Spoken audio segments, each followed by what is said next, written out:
wants to look pretty and wants to look 35 at the age of 50, normally आप क्या advice दोगे ऐसे, especially to a working woman? Gen Zs are taking all junk in the corporate world. They will take pizzas and burger as their lunch, their breakfast and their dinner. So definitely that is hampering their looks. 2030 तक IVF और fertility treatments ऐसे normal हो जाएंगे जैसे कि आज की date में लोग blood test कराते हैं. Definitely IVF will rise and the technology will improve as we go ahead. What age is the right age to freeze the eggs? यदि हमने 30 साल में प्रिजर्व किए और वो 40 इयर्स में अपना किड प्लान करना चाह रही है तो उसके एग्स की quality will be of 30 years. जिसको ट्विंस चाहिए, ठीक है, वो IVF करा है. Why are celebrities openly freezing eggs? जब कोई भी कपल आपके साथ एक over the time journey travel करता है तो इमोशनल कंफर्ट तो आपको देना ही देना पड़ता है, because stress is again one of the reasons which can never be treated by anybody. अगर एक लड़का रोज जिम जाता है और स्टेरॉइड्स लेता है, क्या उसका स्पर्म खत्म हो सकता है? Can an abnormal sperm still fertilize an egg? And अगर हाँ तो इसमें रिस्क क्या हो?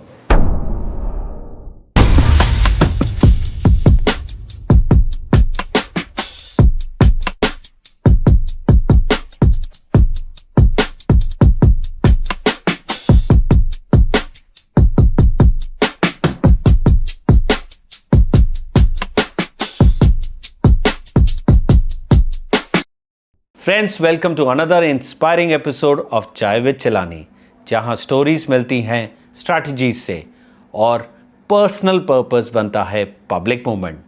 आज मेरे साथ हैं एक ऐसी शख्सियत जिन्होंने सिर्फ पेशेंट्स नहीं, पूरे कम्युनिटीज़ को हील किया है. She is a doctor, a leader, a change maker, और उनका vision is nothing short of revolutionary. Please welcome the unstoppable force in a white coat, doctor Jyoti Yadav. Doctor Jyoti, आजकल जो ये रीसेंट इंसिडेंट्स हुए हैं, जैसे शेफाली जरीवाला या फिर संजय कपूर या फिर उससे पहले सिद्धार्थ जो एक्टर थे, ये जो नए ट्रीटमेंट्स हैं लाइक IVF या एंटी एजिंग टैबलेट्स या फिर कुछ भी जो लाइफ में हमारे हो रहा है, ये as a normal human being हमें कुछ लाइफ में ये सारे मेडिसिन्स या कुछ ऐसी चीज़ें लाइफ में अपने अडेप्ट करनी चाहिए. What do you think as a doctor? Okay, thank you so much. This is a question which I think is very relevant these days. But when we talk about celebrities or anybody who is having these kind of cardiac arrest, all the three people have the end result as the cause of death came out to be sudden cardiac arrest, right? Sanjay Kapoor playing a golf, Shefali Jariwala found dead having a cardiac arrest at home itself, Siddharth found dead in the gym itself. So somewhere the reason behind these deaths is multiple, not a single one. It can be a lifestyle which they are facing or they are living. Second might be the stress factor these days, which everybody in this corporate world, or we can say the celebrity world, might be facing. So stress is another important factor. Third is a race of looking good. So they are all celebrities wherein they feel like they have to be perfect on the screen every time. So that somewhere is playing different kind of like adaptations or different kind of medicines or all the support they can have to just have that face. So when we talk about different things, like might be a steroid intake to look slimmer, might be a anti-aging to look younger, or might be the sports or the overstressed lifestyle they are living. So there are multiple factors in these celebrities cases wherein you have pointed out as the cardiac arrest is the cause of death. So definitely we have to work in a designed manner. Number one thing, have a little stress-free life, and you should adapt your age gracefully. It is not always that you will at an age of 45 wherein or in 40s you will always look as 40s. So you should age gracefully. That should be the aim. You should not aim at looking at 16 in your age of 40. So there is the glitch. But it is said today new 60 is new 40. So, वो लोगों को, I mean, in this fast moving life, like especially in the city like Gurugram, one has to move with the pace of the life. You can't help it. You should move with the pace of the life, but that doesn't mean that you should take your health backseat or you should take any medications or supplements or treatments which can be at your stake of your life. So, अगर हम शेफाली की बात करें तो अलग अलग theories है, anti ageing, skin whitening, multivitamins, fasting. आप एक नॉर्मल वुमेन को जो who wants to look pretty and wants to look 35 at the age of 50, okay, because वो रुक नहीं सकता, बट नॉर्मली आप क्या एडवाइस दोगे ऐसे, specially to a working woman? Okay. So when people ask me about women health, I do lot much work on in totality women health. So therein what I advise at different age groups when people come to me, different age has different challenges. Correct. You should know how to handle your life. You should know how to utilize your 24 hours time. People are looking, a girl in 20s is asking me to take steroids. A girl in 20s is asking me to take glutathione.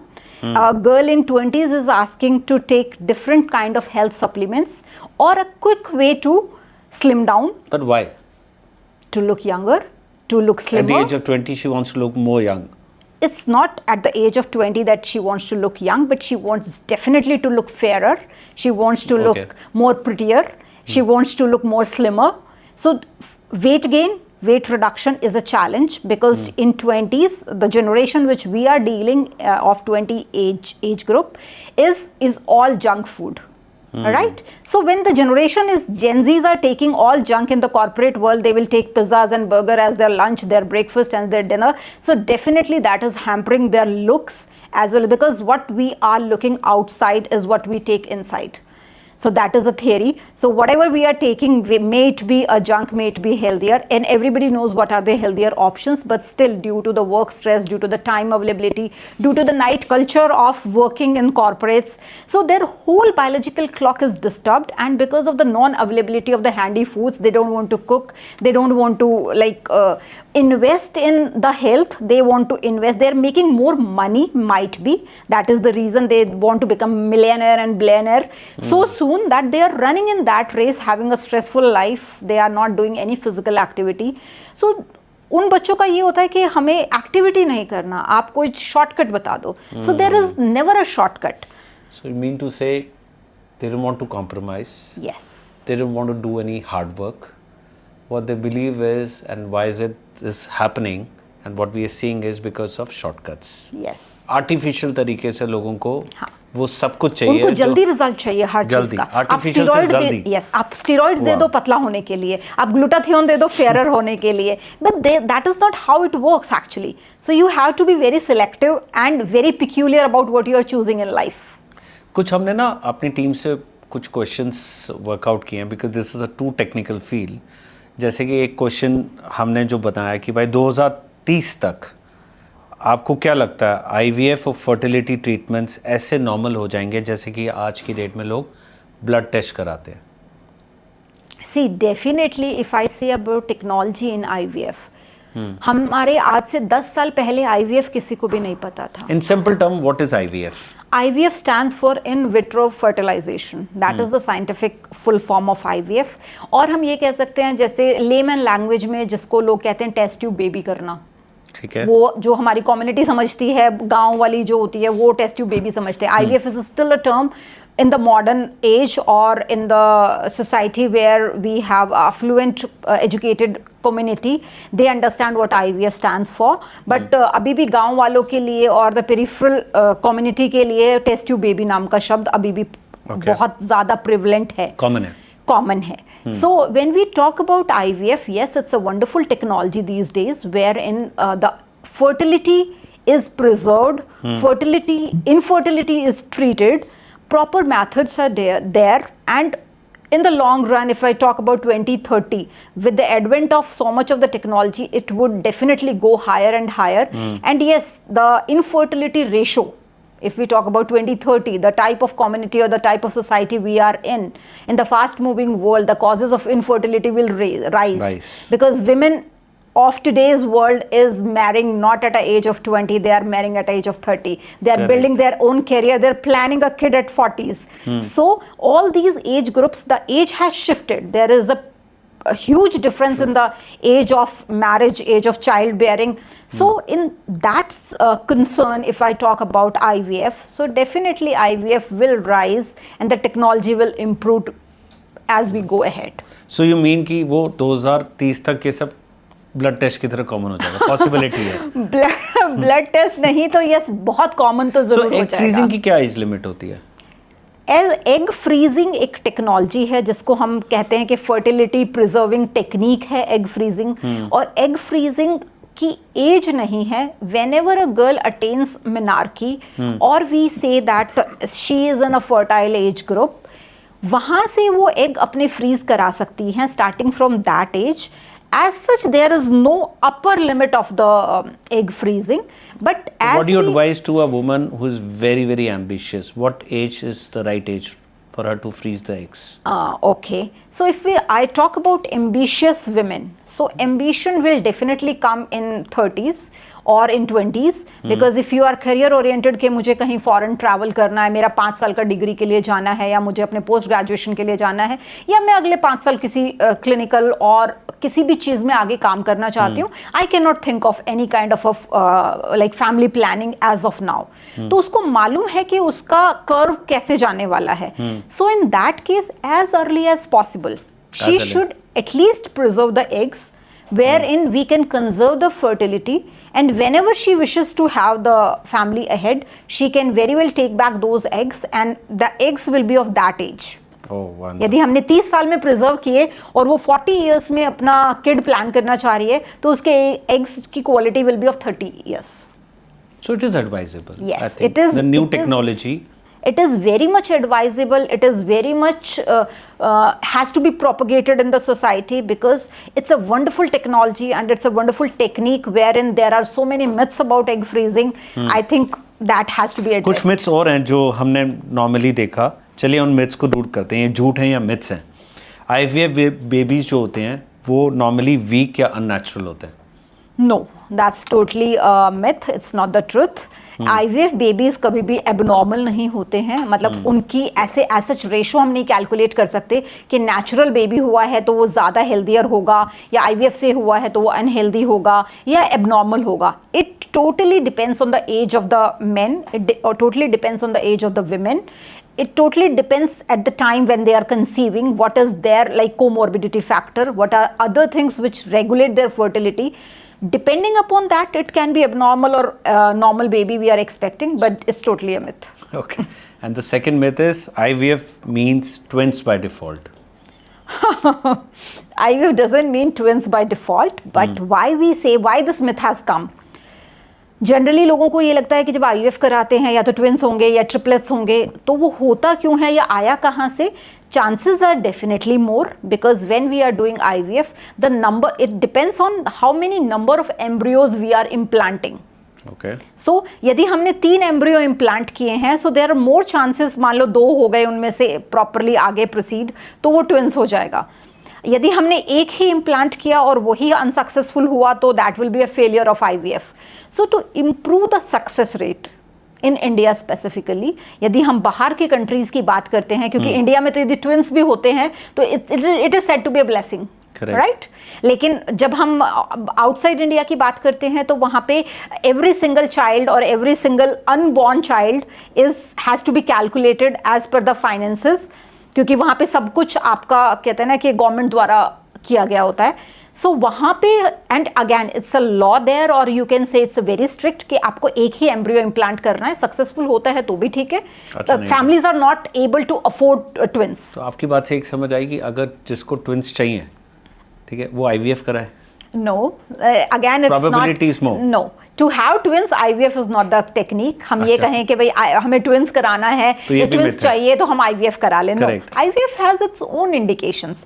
उसके अपने reason से हमें क्यों कराना चाहिए, या बहुत लोग तो बहुत सारे मिथ्स इस पे भी लेके चलते हैं कि जैसे आपने अभी कहा कि ट्विंस कराना है तो IVF करा लें। कुछ लोग इवन ये भी कहते हैं लड़का कराना है तो IVF करा लें, या जैसे किसी भी एज में आप IVF से करा सकते हैं। एक और मिथ है, only rich people can afford IVF. Okay, as of now, if we talk about Indian statistics, so India में IVF treatment अभी इंश्योर्ड नहीं है। यहाँ पे IVF ट्रीटमेंट अफोर्डेबिलिटी की यदि हम बात करते हैं, अफोर्डेबिलिटी से कहीं ज़्यादा अवेयरनेस का प्रॉब्लम है। Okay. अफोर्डेबिलिटी तो बहुत सारी जगह बहुत ज़्यादा है भी, बट येस, यदि हम कंपेयर करें इस ट्रीटमेंट को तो no doubt when it is not covered by the insurance it is little costlier one. Okay. Secondly, बहुत सारे गवर्नमेंट फैसिलिटीज़ में अभी IVF नहीं है, कुछ में है, डेफिनेटली है. वहाँ पे जो लोगों की अफोर्डेबिलिटी नहीं है वो करा सकते हैं. एंड आने वाले टाइम में आई थिंक गवर्नमेंट सेटअप्स में भी बहुत ज़्यादा आ जाएगा. पर इंश्योरेंस पे कवर्ड क्यों नहीं है? मतलब एज नॉर्मल गाय, मतलब अगर IVF है सक्सेसफुल तो इंश्योरेंस भी कवर्ड होना. इंश्योरेंस कंपनीज का अपना वे ऑफ वर्किंग है, माइट भी आने वाले टाइम में वो इसको इन्वॉल्व कर लें. जैसे कॉस्मेटिक ट्रीटमेंट भी इंक्लूडेड नहीं है, that is a luxury you are availing, so वो भी इंश्योरेंस कंपनीज आपको पे आउट नहीं करती. There are now insurance companies have incorporated mental health establishment wherein वो डिजीजेस कवर हो रही हैं जो पहले नहीं होती थी. So maybe over the time ये चीज़ भी कवर हो जाएगी. एंड गवर्नमेंट सेटअप्स के भी पर आप सपोर्ट में हो as doctors, you say that it should be covered. Ideally, it should be covered so that at least it becomes affordable to the people who are not actually at present affording it, and more in a favor that हमारे government के setups भी और उतने ज़्यादा effluent IVF setups लेके आ जाएं जहाँ पे लोगों की अफोर्डेबिलिटी मायने ना रखे. But there's one more question, which is a very common question on behalf of everyone. If you know, why are celebrities openly freezing eggs? But एक आम औरत जो है वो इसको बात करने में या she'll still very scared. Why is that so? Okay, again you said celebrity. तो यहाँ पे जब हम सेलिब्रिटीज़ की बात करते हैं तो हम कोई भी चीज़ का प्रमोशन उन लोगों से कराते हैं जिनको लोग देखना चाहते हैं. Celebrities have lot many followers, number one thing. तो अभी तो लोगों को बहुत सारी चीज़ें और भी पता चलने लग गई. Educated stuff does not follow the celebrities blindly, they do their own homework and research. But आप कुछ साल पहले जाके देखिए, बहुत लोग शाहरुख खान फ़ैन, सलमान खान फ़ैन के उन्होंने जो कह दिया वो तो समझो पत्थर की लकीर हो गया. सो सेलिब्रिटीज़ जब कोई चीज़ इंडोर्स करते हैं, पब्लिक उन्हें फॉलो करती है. ऐसा नहीं है कि एग फ्रीजिंग को सिर्फ सेलिब्रिटीज़ करा रहे हैं. And it is very good that they are doing it because उनकी एज में, उनकी कैरियर एज जो होती है उसके हिसाब से उनको एग फ्रीजिंग इसलिए भी कराना होता है कि मान लो दे कम इनटू 40s तो वो अपने एग्स को यूटिलाइज कर सके. They have like those 30s for their work. But do you think corporate women in their 25s or 30s, they're talking about, or they're not scared about talking about egg freezing? No. Educated stuff is now talking about egg freezing. They are opting for egg freezing. We are promoting egg freezing. We are educating about egg freezing. We are giving so much stuff on the social media as well as any media wherein we can like educate them on egg freezing and their myths, their facts, so that कि at least जो लोग करा सकते हैं या जिनको वो इस एज में कराना चाहिए वो मिस आउट ना हो. मैम, इनफर्टिलिटी एक मेडिकल इशू है पर इसका इमोशनल ट्रॉमा काफ़ी डीप होता है. As a doctor, how do you emotionally support your patients? So women journey यदि मैं बात करती हूँ, it has all me being a gynaecologist like over like now 20 years, there has been multiple age group of female which I am dealing, may it be adolescent, may it be reproductive, may it be premenopausal.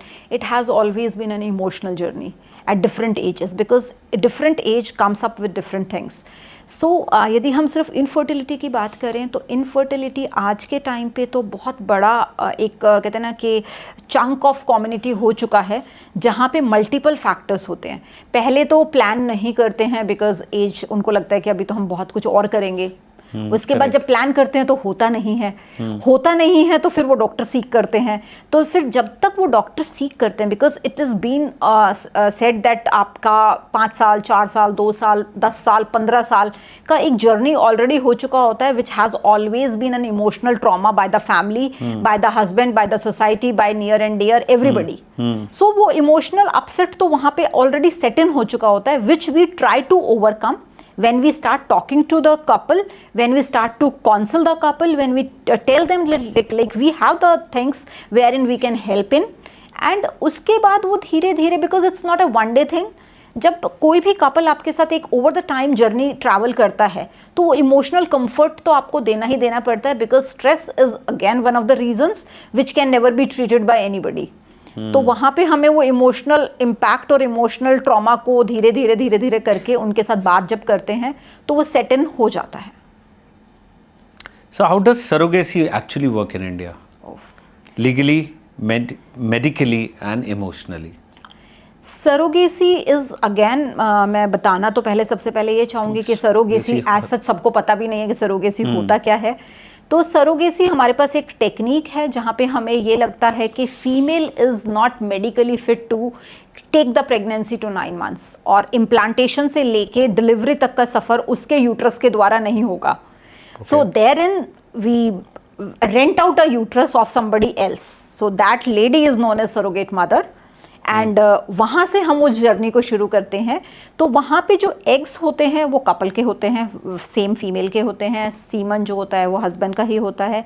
We make an embryo and we just implant that embryo in the surrogate uterus, so the only the uterus part is taken on rent.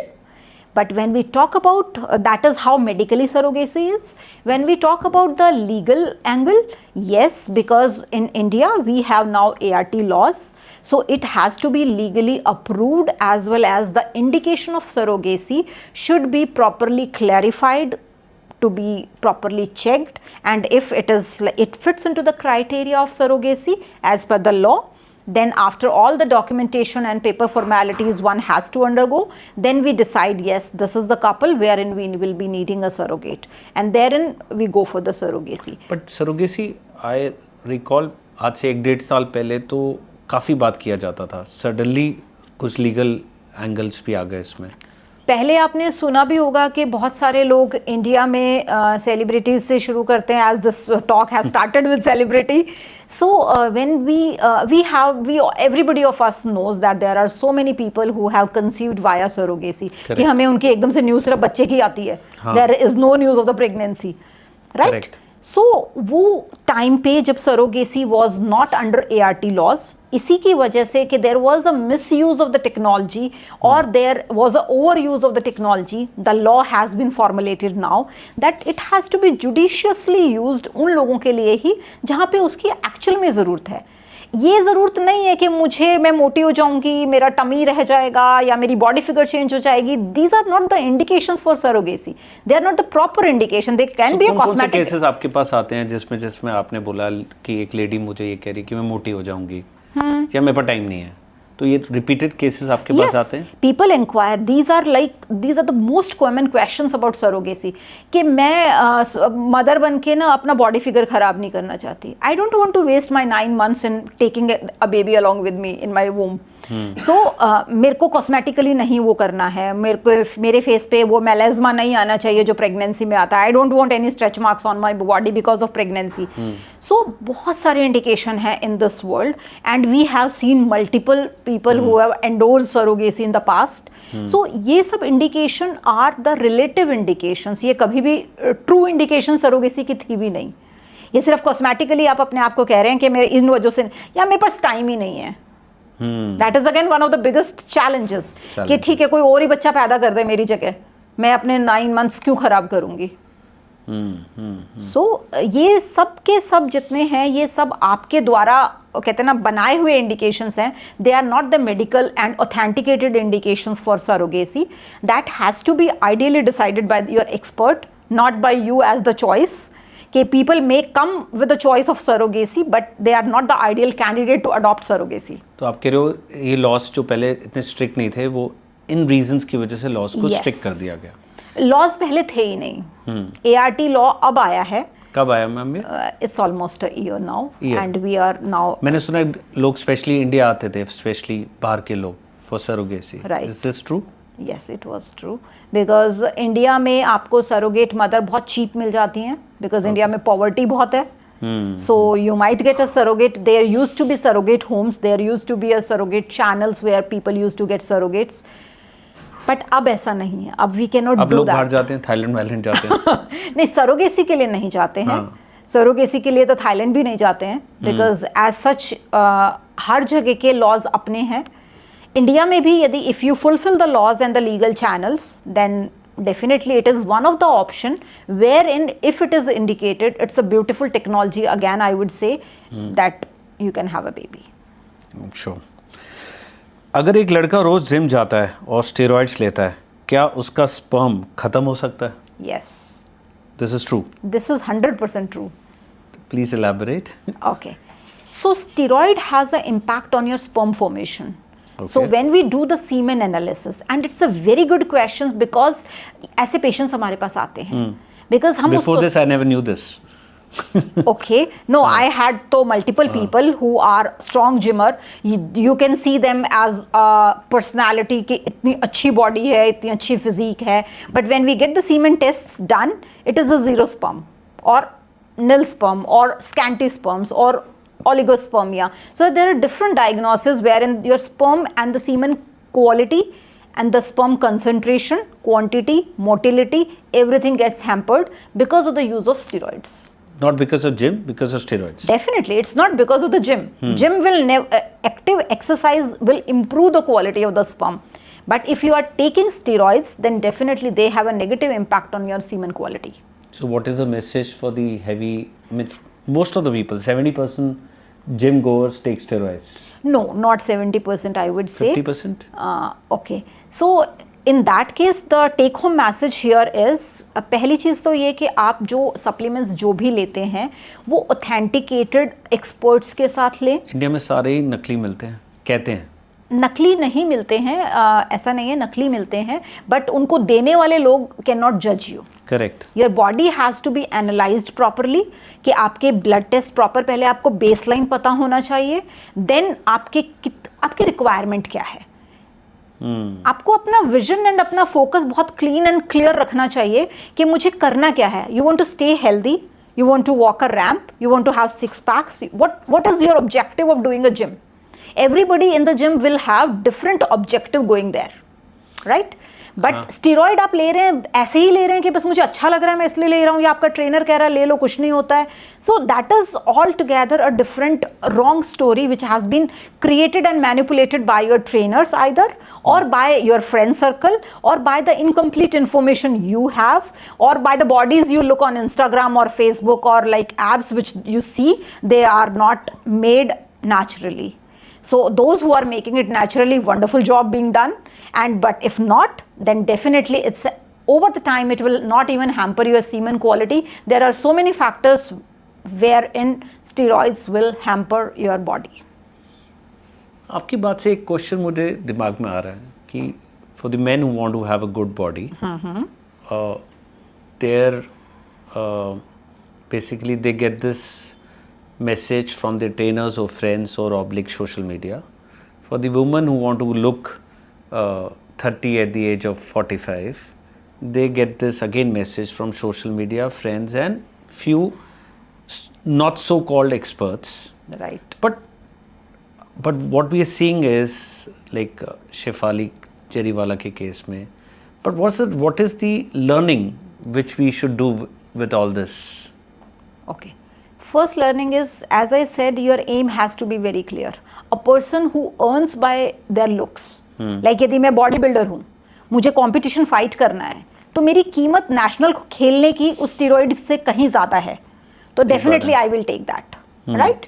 But यदि मेरे को सिर्फ उसमें चल रही हूँ race में कि मुझे इसलिए लेना है कि मैं अच्छी लगूँ, या इसलिए करना है कि दूसरे लोग ले रहे हैं, या मुझे कोई सजेस्ट कर रहा है, तो वो स्टोरी गलत है. यदि आपका जो अचीव आप करेंगे फाइनल रिजल्ट वो उससे कहीं ज़्यादा है, like if I talk about as you said Shefali Jariwala और एनी सेलिब्रिटी नेम इट, यदि वो कोई चीज़ ले रहे हैं तो उनका वो प्रोफेशन है to look perfect on the screen. उनको उस चीज़ से पैसा मिलता है. आप पैसा दे के वो लुक क्रिएट कर रहे हैं, आपको मिल क्या रहा है, आपको वो अंडरस्टैंड जरूर करना चाहिए. Because to be healthy is a different thing. कि आप हेल्दी रहने के लिए जिम जाएं, एक्टिविटी करें, you don't have to take any kind of steroid. पर एक और लर्निंग है जो मुझे समझ आता है कि for everything there is a correct person, a right expert. Coming to that point, जो हम ले रहे हैं वो सारी चीज़ें 70% people are taking by the trainers, 70% of the people are taking under the influence of their circle they are keeping in the gym. So सिर्फ उसमें लिया जा रहा है. There are not even a single, I have, because I also go to gym, so I have been asking this question to number of people कि यार आप लेते हो तो आप क्यों लेते हो. Correct. कुछ लोगों का आंसर होता है कि इतना ज़्यादा वेट हो गया है तो एक बार वो पुश मिल जाए फिर हम कर लेंगे. कुछ का होता है कि यार मेरा कंपटीशन आ रहा है, कुछ का आता है नहीं यार मुझे बल्कियर होना है, कुछ को आता है नहीं मुझे तो एब्स चाहिए ही चाहिए. And once you get into this trap of having abs and a perfect shape in the mirror, तो आपको ना वो सबसे बड़ी किक होती है कि आप बंद कर देंगे तो फिर आप वापस से रिवर्ट बैक हो जाएंगे. तो जब आप रिवर्ट बैक होंगे तो आपको फिर से लगेगा नहीं यार I used to look that perfect, तो आप वापस उस पे जाएंगे. So it's a trap. But point here is if you are really seeking such kind of supplements or steroid, or there are so many drugs nowadays for slimming down which we are also advising wherein they are indicated. So Correct. the expert opinion, and if it is to be taken, it has to be always to be taken under a supervision of an expert, not the trainers, I would say. Correct. There are hardly 0.1% trainers in India, I would say, who are educated enough to give you correct information on the supplements. So we have one this most googled question. Morning after pill लेना क्या future fertility को effect करता है? Okay, so morning after pill आपकी fertility को भी effect करता है, आपके हॉर्मोन्स को भी इम्पेयर करता है, आपके मेंस्ट्रुअल साइकिल को भी इम्पेयर करता है. So there are many things related to these kind of pills if you take. So that again has to be customized as per a particular lady. And when we talk about morning after pill or any kind of, I think it is related to your contraceptive pills or so those type of pills, if I say, it is again to be advised only by the gynecologist. हमारी वो कहते हैं ना कि दिक्कत ये है, non availability of time कह लो, या हम ओवर स्मार्ट ज़्यादा हैं कि हम सोचते हैं कि सब कुछ ब्लिंकिट पे मिल जाता है. तो जिसको कॉन्डोम खरीदना है वो भी ब्लिंकिट कर रहा है आज के दिन, जिसको इमरजेंसी कॉन्ट्रासेप्शन खरीदना है वो भी ब्लिंकिट कर रहा है, जिसको अबॉर्शन किट्स खरीदनी है they are also available on counter. So availability is a thing, but advice taking is a different aspect. That is your choice. So when I talk about any kind of contraception or abortion pills which people are taking left and right from the medical stores, they should be banned actually. And it is again, your health is in your hands. Why the doctors are then designed? They are designed for these kind of advices only. So at least take an advice before you consume anything. That's the correct message. A very bold question, ma'am. Can having multiple partners affect a woman's fertility over time? Okay. Multiple sexual partners, yes. Question if I talk about specifically fertility से लेके करते हैं, तो it is not fertility actually. There are so many other things which are related to be addressed here. In case of multiple sexual partners, there is unwanted pregnancies, number one thing. There are sexually transmitted diseases which has to be addressed here. Then when we talk about emergency contraceptions, we get nowadays people who are not married still coming with pregnancies. It adds up to your stress level. To this I will just give an example. I got a girl in my OPD, very pretty young girl, and what she was asking me was, उसका एक सवाल था कि doctor मेरे सारे test करा दो. So I was just looking at her, trying to grab what actually is bothering her. Then, and she was in her might be a 20-year girl. Then I took a pause and asked her, मैंने कहा बेटा एक बात बता, what is bothering you? What is bothering you? Then she got a little relaxed, and then she started narrating a story. I have a boyfriend.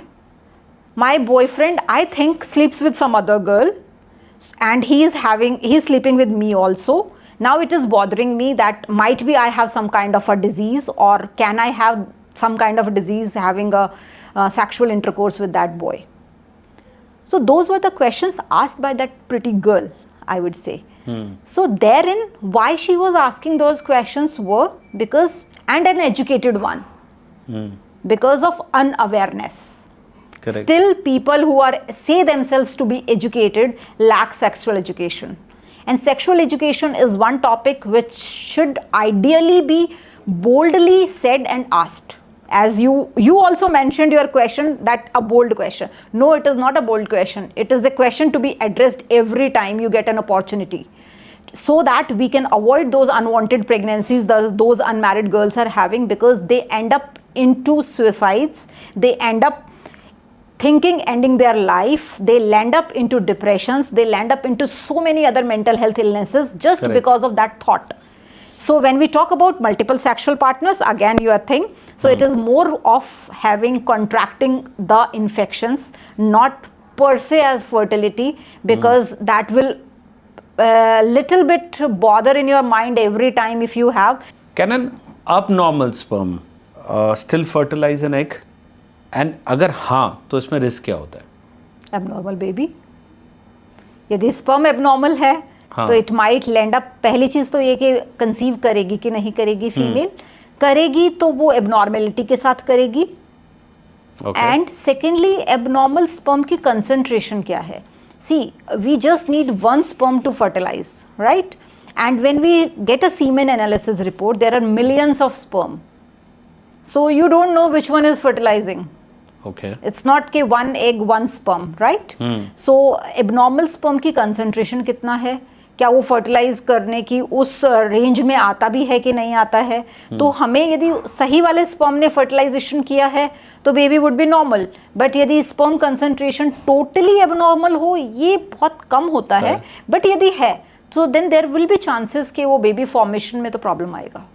तो आजकल तो ma'am बहुत सारे ऑप्शंस हैं, egg freezing, sperm freezing, embryo freezing, लेकिन how does someone know कि कौन सा व्हाट्स राइट फॉर देम?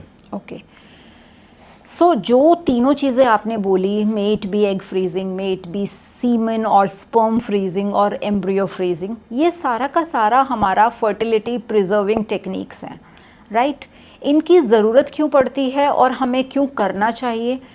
हमें बहुत सारी ऐसे इनफर्टाइल कपल होते हैं जहाँ पे सीमन डोनर चाहिए या डोनर सीमन चाहिए, यू कैन से, तो वहाँ पे हमारे पास प्रॉपर चैनल्स होते हैं, बैंक्स होते हैं जहाँ से हम वो सीमन लेते हैं. हम ऐसा नहीं कर सकते कि हम किसी से भी लेके उसको फर्टिलाइज करा दें. That is not how it is done these days और एवर. तो वहाँ पे हमारे पास सीमन बैंक्स होते हैं wherein we are preserving the sperms and then we are selecting depending upon the requirement and depending upon what is your skin color, what is your eye color, what are like the genetic traits, so many things are being matched and then a semen is being ordered, right? In case of egg freezing, if I say, that's a very upcoming thing which we are promoting because semen banks और semen की cost उतनी नहीं होती जितना egg का होता है. So egg freezing in another fertility preserving technique है जिसमें हम एग्स को विड्रॉ कर लेते हैं एंड जितना मर्जी टाइम आप अपनी फर्टिलिटी को और चाइल्ड बियरिंग को, not the fertility, child bearing को डिले करना चाहते हैं कि लाइक अभी मेरा पढ़ाई है तो मुझे 5 साल आगे नहीं करना है बच्चा प्लान, या हमें 2 बच्चों के अंदर उतना गैप रखना है, या हम ट्रैवल कर रहे हैं. And a very important medical condition is cancer. If a female is having a blood cancer or ovarian cancer or any body cancer जहाँ पे उसको अपने अगले ट्रीटमेंट के लिए जाना है, it can be a surgery, it can be radiotherapies, it can be sitting of chemotherapies. तो ये जितनी भी टेक्निक्स हैं जिनसे आपकी ओवरीज को, जहाँ से आपके एग्स बन रहे हैं, वो हैम्पर हो सकता है, वो क्वालिटी हैम्पर हो सकती है. Therein this is the technique wherein we can before starting the treatment, आपकी कीमोज के सेशन से पहले हम आपके एग्स को निकाल के प्रिजर्व कर देंगे. You undergo with your treatment, आपका 6 महीने साल भर में जब पूरा का पूरा ट्रीट हो जाएगा, we can use those eggs to make you conceive. So any recent case study which you would like our viewers to know and learn and hear about? There was a patient of mine who is a lady wherein she is like traveling abroad for another 7 years. कि मुझे 7 साल तक तो और अभी बच्चा पैदा नहीं करना है, and recently married in her like 24 years of age. तो उन्होंने हस्बैंड वाइफ ने आके इस चीज़ के लिए कंसल्ट किया कि अब ये इतना टाइम हमें बच्चा करना ही नहीं है, तो what can be the best thing. So when I give the advice of egg freezing कि आप अपने एग्स को फ्रीज करा के जाओ whenever you are flying back after 5 years और 6 years, whatever time is already designed और thought of, उतने टाइम तक आप अपने एग्स को प्रिजर्व कर सकते हैं. And it is nothing as a surgery. जैसे लोगों को ये भी मिथ होता है कि ये कोई सर्जरी होगी, दूसरा कुछ ये मिथ होता है यंग गर्ल्स को मोटे हो जाएंगे, एंड तो उन सब चीज़ों के लिए यहाँ पे मैं ये कहूँगी इट इज़ मोर और less a painless procedure. Okay. Number one, it will not hamper in your day-to-day activity, not even a single day. The day you come for even egg retrieval, जिस दिन आप हमारे पास आते हैं, it is just a process of 4 to 5 hours when we retrieve your eggs, and the whole process takes 2 weeks time. जिसमें हम आपको आपकी ओवरीज को पहले स्टिमुलेट करते हैं, उसमें मैक्सिमम एग्स को बनाते हैं, and the day they are about to have that crop of fertile eggs, हम उनको विड्रॉ कर लेते हैं, एंड विड्रॉ करके उनको कंजर्व कर लेते हैं, प्रिजर्व कर लेते हैं इन द बैंक्स. सो वहाँ पे आपकी चॉइस होती है कि आपको 5 साल के लिए चाहिए, आपको 6 साल के लिए रखना है. So the costing of that varies depending upon आपका क्या उसके ऊपर टेक है कि आपको कितने टाइम के लिए रखना है. तो उनको वहाँ पे स्टोर कर दिया जाता है, and whenever you need them after a break, तो आप उनको वहाँ से ले सकते हैं एंड यूटिलाइज कर सकते हैं.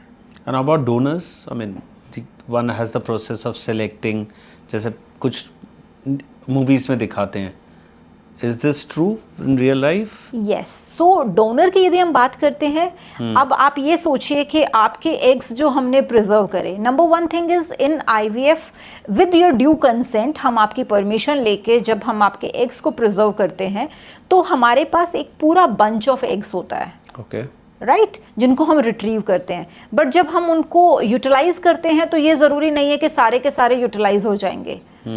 सो those eggs are being preserved and they can be taken up for a person who is not able to produce eggs, wherein जहाँ पे हमें ज़रूरत है कि हमें डोनर से ही इसको एग्स लेना है. So they are already in the banks जहाँ से हम उनको मंगवा सकते हैं. सो डोनर का ये है. एंड इन मेल इनफर्टिलिटी, जहाँ पे भी सीमन एबनॉर्मेलिटीज़ हैं, जहाँ पे भी स्पर्म है ही नहीं, एंड जहाँ पे भी कोई ऐसी इंडिकेशन मेल इनफर्टिलिटी की लगती है कि हमें डोनर स्पर्म लेना है, तो again we get it from the banks. So we do all the legal formalities with the consent, with the forms, with everything. Is this to a be difficult process? No, it is not. It is a designed process. It is Okay. not a difficult process. It is a designed process that we have to go these steps. So वहाँ से हम इनको ले लेते हैं. जहाँ पे हम IVF करते हैं, वहाँ पे हम आपके एम्ब्रियो को फ्रीज कर रहे होते हैं. So जिस भी स्टेज में आप अपने एग्स को, एम्ब्रियो को फ्रीज कराना चाहते हैं, उस कंडीशन में, उस स्टेज ऑफ डेवलपमेंट पे वो फ्रीज हो जाते हैं और वो हमारे पास स्टोर रहते हैं टू अ इनडेफिनेट टाइम और a defined time you like ask for. So आजकल let's talk about lifestyle. These days smoking and drinking is very common. So does that affect the fertility in both men and women? Yes. It affects fertility in men and women equally. Number one thing, more in women I would say, because वहाँ पे हमें बहुत सारी चीज़ें और भी देखनी है, हॉर्मोन्स भी देखने हैं, यूट्रस भी देखना है, क्वालिटी भी देखनी है, एज भी देखनी है. सो डेफिनेटली मेन में भी और विमेन में भी इम्पैक्ट तो ये ज़रूर करेगी और करती ही है. More you smoke, you have the bad quality of eggs or a semen, and more you drink. And ये भी एक बहुत कॉमन क्वेश्चन होता है जो मुझसे पूछा जाता है कि कितना पी सकते हैं. जनरली पीपल विल आस्क कि कितना पी सकते हैं. इसके बाद यही बचा मैम क्वेश्चन. सो कितना का कोई लिमिट नहीं है. यहाँ पे हम ये कह दें on this chair as a gynaecologist I say कि आप 2 पैग पी सकते हैं या आप 3 पैग पी सकते हैं. No, no is no in this also. It is either कहते हैं ना कि all or none law.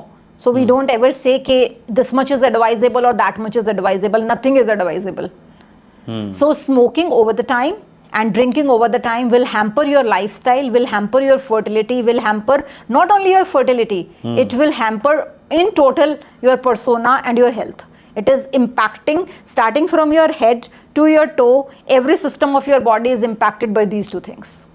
So smoking and drinking is injurious to health. Definitely, and it is being written also, but फिर भी सब करते हैं.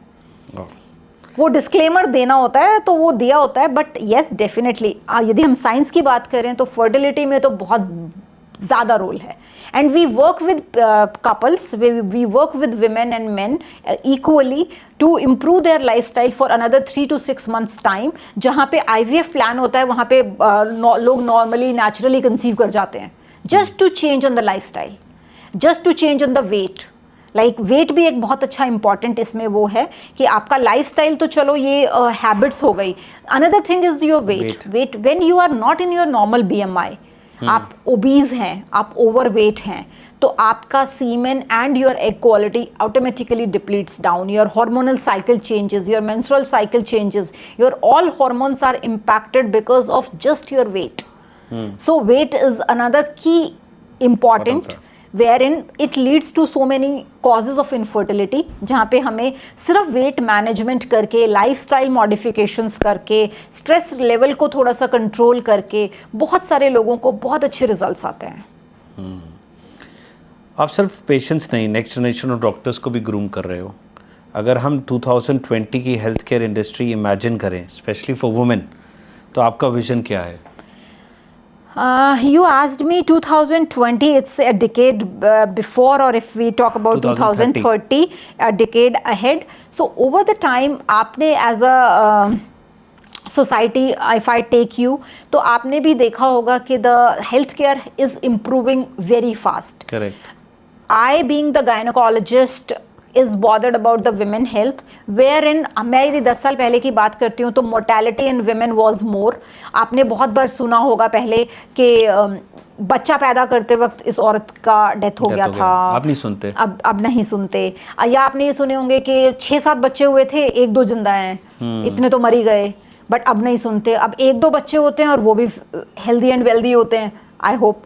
तो ये ओवर द टाइम अभी तक की हमारी अचीवमेंट है कि we have lower down the mortality in females, we have lower down the mortality in newborn. ये साइंस है, ये टेक्नोलॉजी है, ये हेल्थ केयर है, ये इंफ्रास्ट्रक्चर है, ये मशीन्स हैं जिनको हम आज के दिन यूज़ करके इतना ज़्यादा गैप ऑलरेडी आगे आ चुके हैं. If I talk about decade ahead of me, so अभी the recent things which are coming up is AI. AI has come up even in healthcare. We are now doing even robotic surgeries, wherein like in this 10 years time we were on a verge, or we were upgrading our laparoscopic skills. So जहाँ पे हम health care professionals की भी बात करते हैं, वहाँ पे हम उनको भी ट्रेन करते हैं इन डिफरेंट मेडिकल कॉलेजेस और डिफरेंट फेलोशिप प्रोग्राम्स और डिफरेंट वर्कशॉप्स. हमने अपने आप को लेप्रोस्कोपी के लिए अडॉप्ट किया. अभी आप कभी भी नहीं सुनते होंगे कि कोई गॉल ब्लैडर ओपन सर्जरी से ऑपरेट करा रहा हो. एवरीबडी नोज दूरबीन से कराना है. या people are demanding it because we have worked over the years on this. अब the new technology, as we are in Gurugram, the most advanced city on this planet as of now. So therein people are demanding even robotic surgeries. Correct. And we are doing that. But the only part is that over the years, when I see 2030, I think robotic surgery will become affordable to the people. It will be more available to the healthcare providers. The healthcare providers will be more trained doing robotic surgeries. And I think the results will be phenomenal. आप IMA sports wing की chairperson रही हैं गुरुग्राम और Haryana state में भी. Doctors और sports का थोड़ा अनएक्सपेक्टेड कनेक्शन है ये. क्या मोटिवेशन रहा इस जर्नी के पीछे आपको?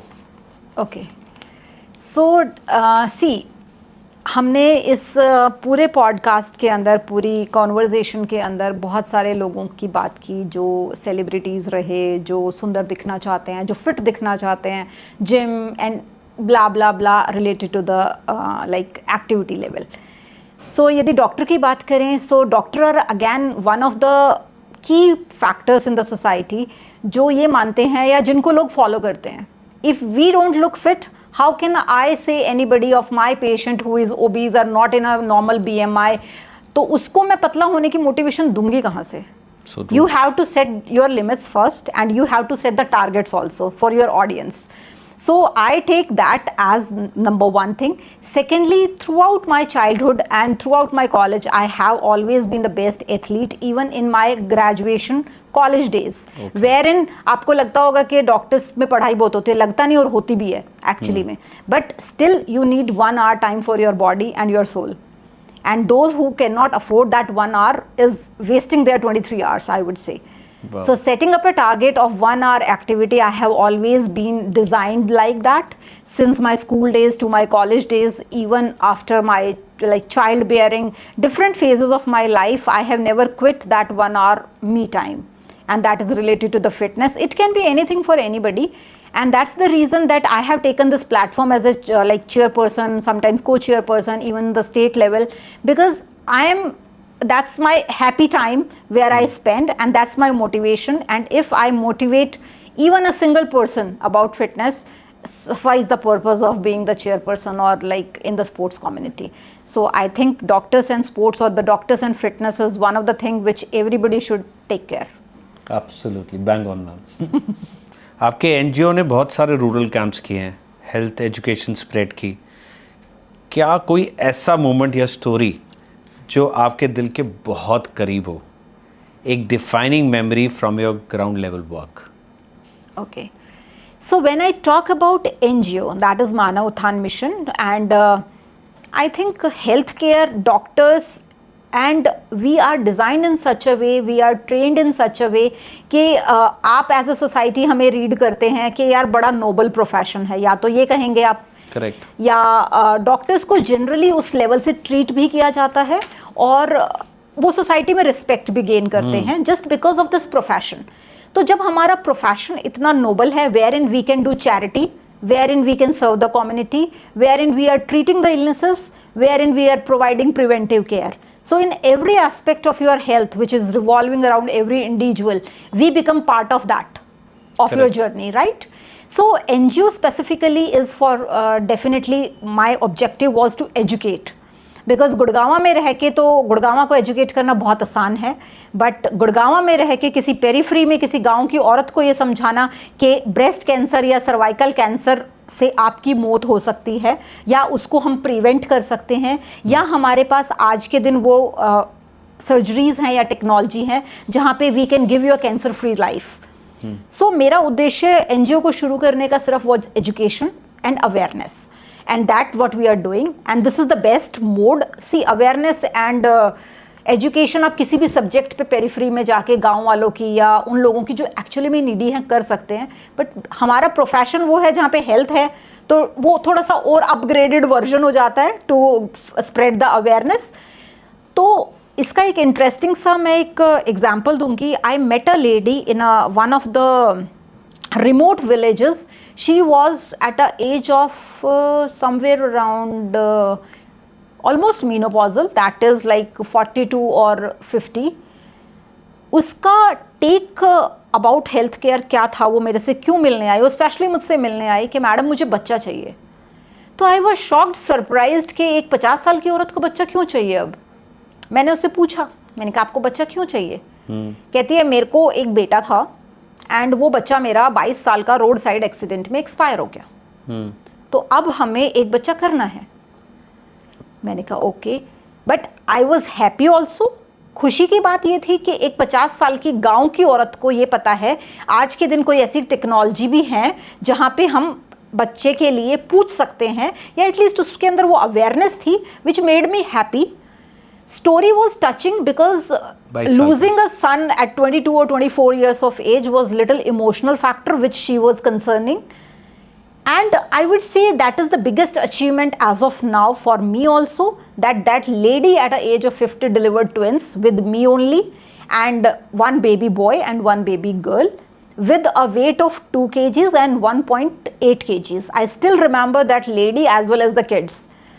And therein when I asked her कि आप इसको बेटी को भी रखना चाहेंगे या किसी को हम दे सकते हैं, क्योंकि there are people who are not affording enough. Again उसने मेरे दिल को क्या छुआ जब उसने ये कहा कि नहीं मैडम हम बेटी तो नहीं देंगे, हो सकता है कि इस बेटी के भाग्य से हमें ये बेटा मिला हो. So that was the emotional aspect of a गांव का लेडी, कि वो आज भी उस चीज़ को कनेक्ट करते हैं कि आपके ईश्वर द्वारा जो चीज़ दी गई है, आपके भाग्य में जो चीज़ है वो किसके द्वारा कैसे आपको मिल रही है. So that was totally a interesting story as well as an emotional aspect wherein I tell people that लड़का हो या लड़की हो, मतलब you should not be gender biased. what is important is that you should be fair enough to both the kids, both the genders, and provide equal opportunity whether it is a boy or a girl. And that's the biggest message through this platform, I would say. कि ये चीज़ें हमको number one thing हमारी sex ratio improve करने में help करेंगी. दूसरी चीज़ ये कि हमारे माइंडसेट को कहीं ना कहीं इम्प्रूव करेंगी. Wherein a girl is equally educated, she has a equal position in the society. So that works for women empowerment as such, and I think that's the message. Absolutely. This is actually a very touching story. A story about losing son, being emotional, then scientifically having knowledge, and then, getting together that energies to, Yes. And having a child, a girl, and believing that girl child is brings a lot of destiny. So wonderful. Thank you. It was lovely. I mean, मैंने बहुत कुछ सीखा, especially the gym and the woman story. So it was really nice having you here. Thank you so much. Thank you so much for inviting me on this platform, and I think I did justice to the viewers as well as to the host here. Thank you so much. Thank you.